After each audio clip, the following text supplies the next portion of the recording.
शिव जी के शिष्या शैलेंद्र गुप्ता, शिव जी की चरण में हमारा प्रणाम। नीलम दीदी, हरेंद्र भैया के चरण में हमारा प्रणाम। माता पार्वती जी की चरण में हमारा प्रणाम। ये ज्योतिया व्रत के कथा सुनने वाले माता बहिना, शिष्या बहिना, गुरु बहिना, उन लोग के चरण में हमारा प्रणाम। ज्योतिया महाराज की हर हर शंभु। जय भोलेनाथ। कार्तिक गणेश की जय हो।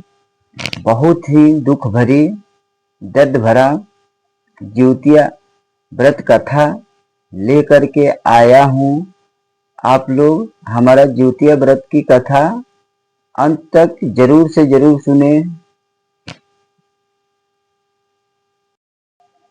एक गांव में भाई और बहन रहते थे। भाई और बहन का दोनों का शादी हो गया, तो भाई के शरीर से एक भी संतान हुआ नहीं और बहन के शरीर से 3 संतान हुए। 3 संतान हुए, छोटे छोटे 3 बालक थे। तो भाई भी हर त्योहार में अपने बहन को अपने घर बुला लेता था।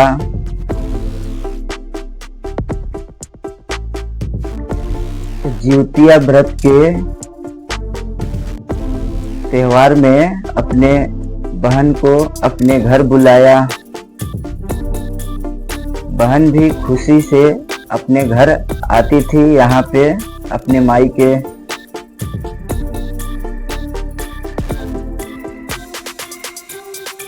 अब बहन भी हर सुख दुख में भाई को साथ देती थी।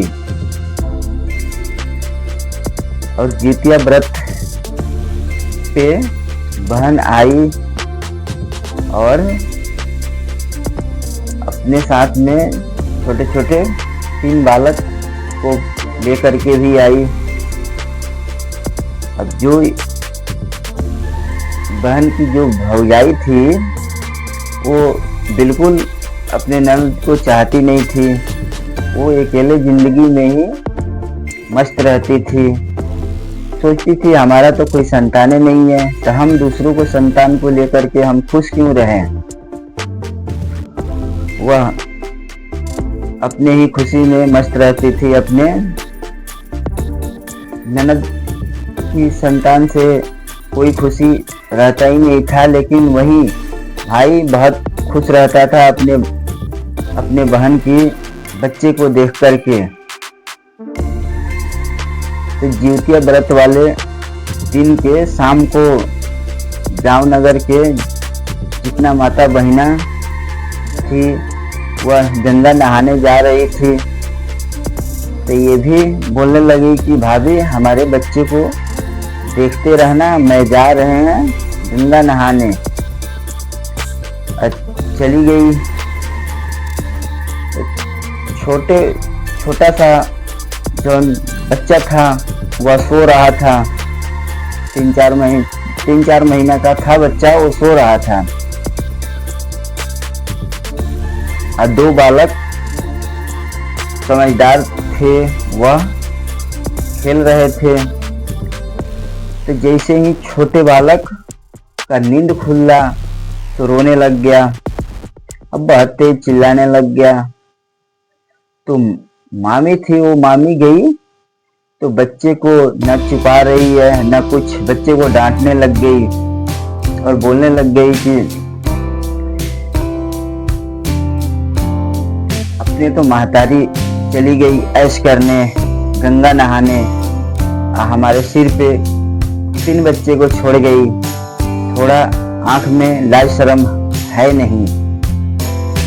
और डांटने लग गई, छुपा नहीं रही है और बच्चे को जमीन पे पटक मारी। अब बच्चे तो बिल्कुल छोटा था, नादान था, वह जमीन पे गिरते ही मर गया। बहुत चोट लगा और मर गया। जिसमें बड़े वाला बच्चा देख लिया और बोलने लग गया कि हमारे छोट भाई के मामी तुम क्यों मार दी। हाथ पकड़ के और बोलने लग गया कि हमारे छोट भाई को तुम क्यों मार दी। तो मम्मी आएगी तो हम बोलेंगे कि मामी ने मारी है अपने छोट बच्चे को, छोट भाई को। तो ये भी सोचने लग गई और बोलने लग गई कि तो समझदार है ही, बोल देंगे। तो उसको भी, बच्चे को, जो बड़े वाला बच्चा था उसको डांटने लग गई और डांट करके उसे भी जमीन पे मार दी, ऊपर से उठा करके और ऊपर से छोड़ दी जमीन पे। तो वो भी बच्चे मर गया। और जो बीच वाला बच्चा था वो देख लिया था, वह आया और मामी के हाथ पकड़ लिया और बोलने लग गया कि मामी हमारे छोटे बच्चे को, छोटे भाई को मार दिए और बड़े भाई को मार दिए। मम्मी आएगी तो हम बोलेंगे मम्मी से। तो तीसरे नंबर वाले बच्चे को भी डांटने लग गई। अब तीसरा नंबर वाले बच्चे को भी गोदी में उठाई, बीच वाले बच्चे को भी गोदी में उठाई, डांटने लग गई, उसे भी जमीन पर पटक दी, ऊपर से उठा करके ऊपर से छोड़ दी जमीन पे। तो वो भी बच्चे मर गया। अब मर गया तो सोच में पड़ गई और सोच के बोलने लग गई कि अब इस लाश को कहाँ छुपाया जाए। तो तीनों के तीन बोरी में बांध करके जहाँ कचरा रखा जाता था वहां पे तीनों बोरी को ले जा करके छुपा दी। फिर इनकी ननद गई थी गंगा नहाने, तो ननद आई वापस गंगा नहा के। तो आते ही पूछने लग गई कि हमारा तीनों बालक बाबू कहाँ है, बाबू कोई दिखाई नहीं दे रहा है। तब भौजाई ननद से बोलने लग गई कि नंदोई आए थे, वो तीनों बालक को लेकर के चले गए। तो ऐसे कैसे चले गए, ये त्योहार का दिन है, भैया बुलाए थे हमारे को, तो त्योहार वाले दिन को कम से कम छोड़ तो देते। तो भौजाई बोलने लग गई कि हम तो कितना समझाए नंदोई के, लेकिन वो समझे नहीं, लेके चले गए। तो फिर रोने लग गई ये, क्योंकि एहसास हो जाता है ना, बच्चे जब खतरे में रहते हैं या बच्चे के ऊपर कोई संकट आता है तो महतारी को पता चल जाता है। महतारी को पता चल जाता है। और ये ज्योतिया के भी व्रत कर रखी थी। ज्योतिया महाराज तो बहुत शक्तिशाली देव हैं। और इधर शिव जी के भी व्रत करती थी, शिव चर्चा करती थी। शिव जी भी अपने भक्त के ऊपर ये घटना घटा तो दुखी हो गए और ये चर्चा करने लग गए ज्योतिया महाराज से कि ये आपका व्रत भी है और इसके साथ इतना दुखद घटना हो गया। तो ज्योतिया महाराज भी वह चकित होकर के इनके पति के रूप में वहां प्रकट हो गए ज्योतिया महाराज। अब प्रकट होने के बाद वह कहने लग गए कि हम तो तीनों बाबू को तो ले गए ही नहीं, तीनों बाबू को ले गए नहीं। तो ये अपने भौजाई से बोलने लग गई। अब बोलने लग गई, कहने लग गई कि ये भाभी आप तो बोल रहे थे कि हमारे पति ले गए हैं बाबू को, तीनों बाबू को, ये तो बोल रहे हैं कि नहीं ले गए हैं। तो ये भी शौक में पड़ गई। फिर उसके बाद ज्योतिया महाराज शांत हो गए। अब इधर ये रोने लग गई, क्योंकि उसे पता चल गया कि हाँ, हमारे बच्चे अब इस दुनिया में है नहीं। अब शौक में पड़ गई। फिर उसके बाद जिउतिया महाराज बड़े वाले जो बच्चा था इनके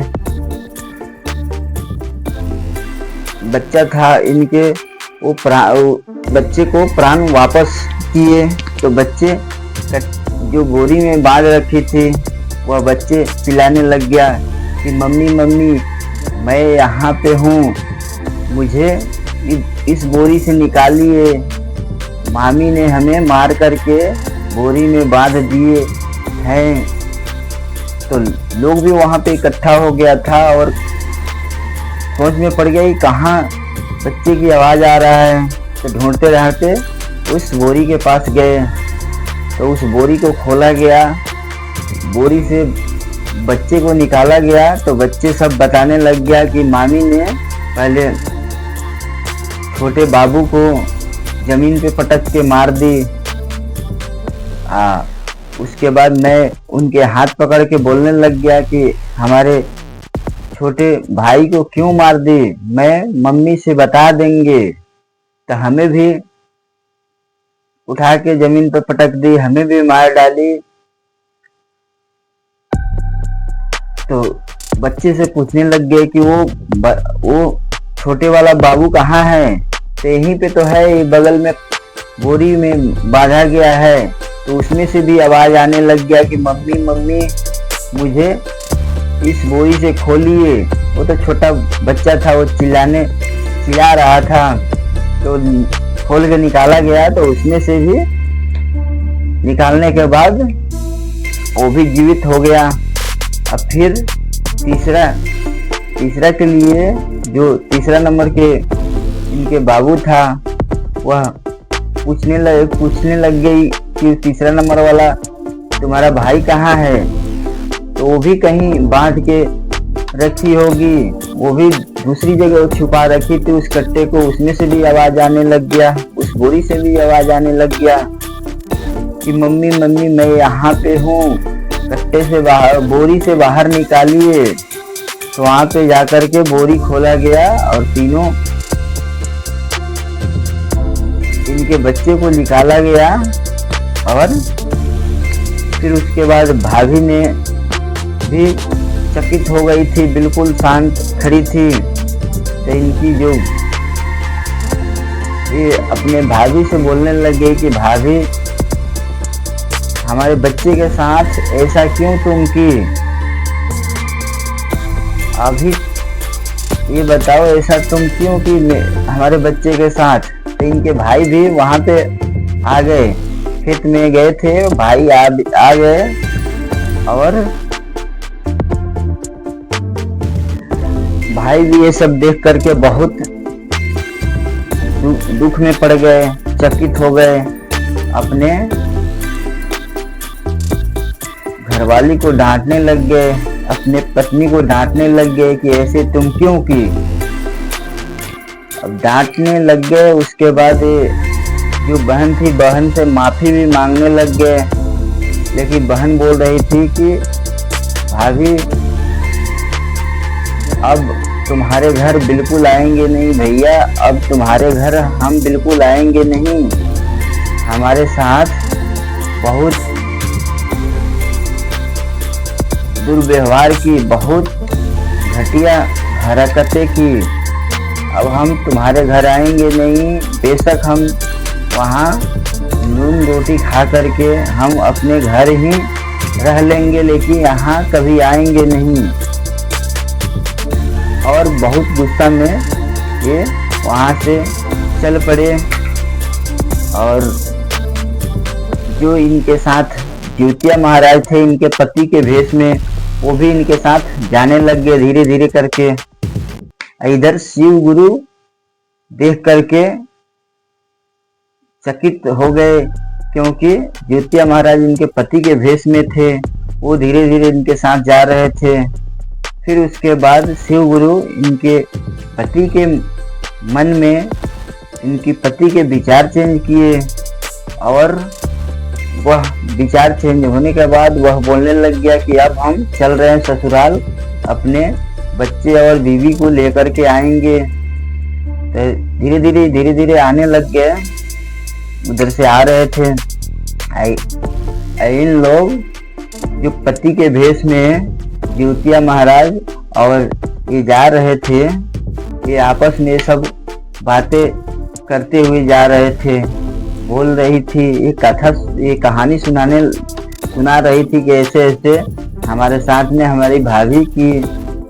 अब थोड़ी दूर जाने के बाद वह पति जैसे सामने पड़ा तो जिउतिया महाराज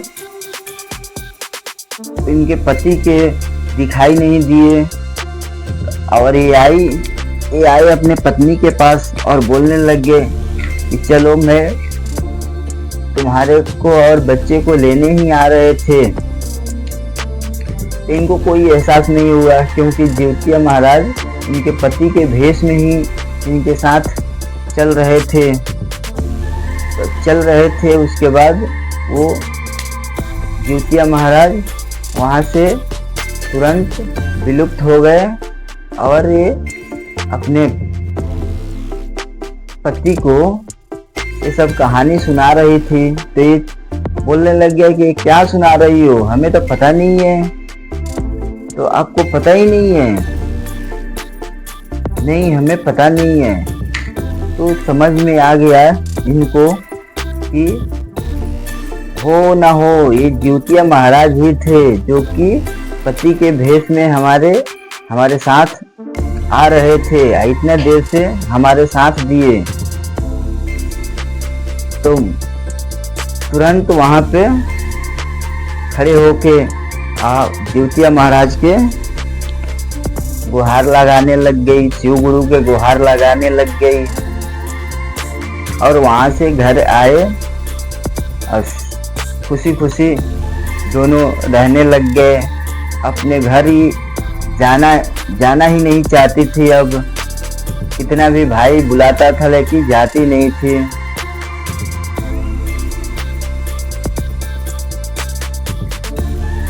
जिउतिया महाराज के व्रत करने वाले बहुत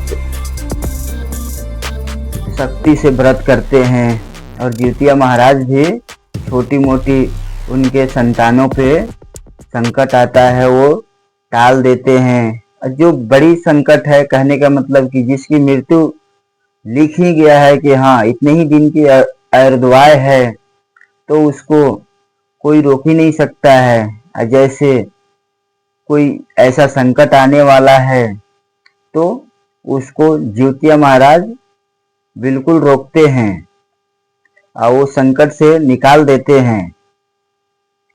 हम कहानी को यहीं पे अंत कर रहे हैं। हमारी कहानी आप लोग को अच्छा लगा होगा तो लाइक करें, शेयर करें और चैनल को सब्सक्राइब कीजिए। जय जिउतिया महाराज की जय हो, कार्तिक गणेश की जय हो, जय भोलेनाथ, हर हर शंभू।